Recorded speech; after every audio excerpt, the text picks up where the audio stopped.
Ma qui siamo andati oltre le guerre. Questo non è guerra già, questo è terrorismo.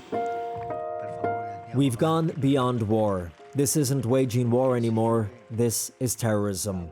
That's what Pope Francis said at the Vatican today after meeting with both Israeli and Palestinians who have lost loved ones during this war. The Pope also said, "They suffer so much, and I've heard how both suffer." It was earlier today that Pope Francis heard of that suffering in two separate private meetings held without journalists present that took place inside the Vatican. Afterwards, the Israeli and Palestinian ambassadors held separate press conferences where the groups shared their stories. They fired bullets into the safe room door. Israeli Moshe Leinberg spoke of his wife, his 17-year-old daughter, and other family members who have been kidnapped by Hamas. He hasn't seen them since. It's been 47 days, and I'm alone. Every day I wake up, it's the same day, and I wait a minute or two to listen for the familiar sounds that I'm used to hearing, and there's nothing. It was emotional stories like these of loved ones that had been killed or could still be alive but being held in captivity that they told to Pope Francis.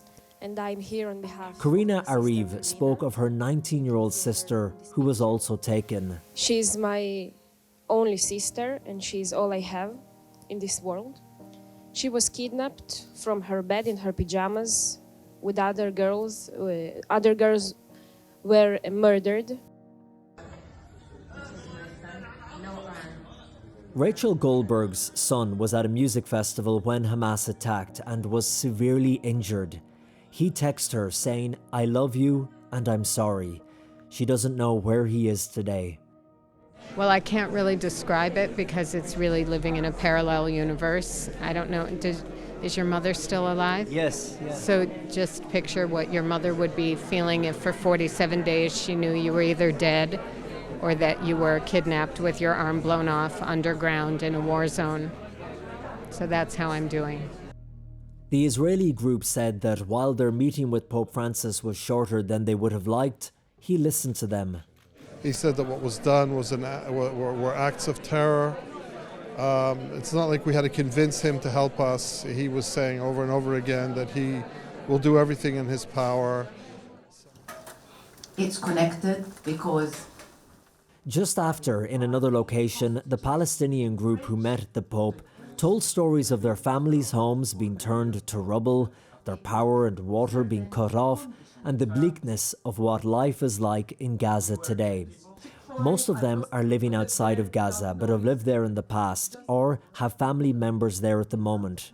The first speaker, Shireen Hilal, insisted that Pope Francis, during their private meeting, had told them that he believed what was happening to the Palestinian people by Israel was genocide.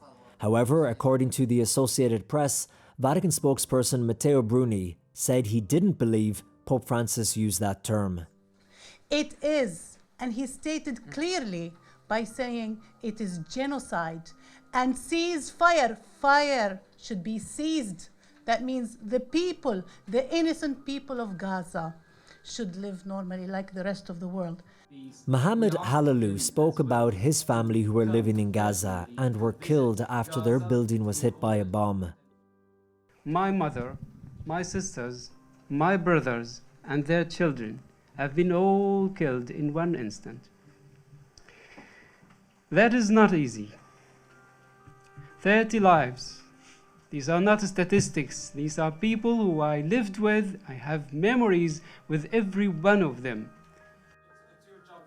One after one, the difficult human stories were told. Some talked of other tragedies in the long-lasting dispute between Israel and Palestine. That's how Israel killed our dreams, our lives, and everything. Senza escludere nessuno. Both groups appealed to Pope Francis to help them. Speaking at the Wednesday general audience, Pope Francis appealed once again for peace, and also today released a video message doing the same. Per favore andiamo avanti per la pace. Pregate per la pace. Pregate tanto per la pace. Por favor, recemos por la paz en Tierra Santa. In Rome, Colm Flynn, EWTN News.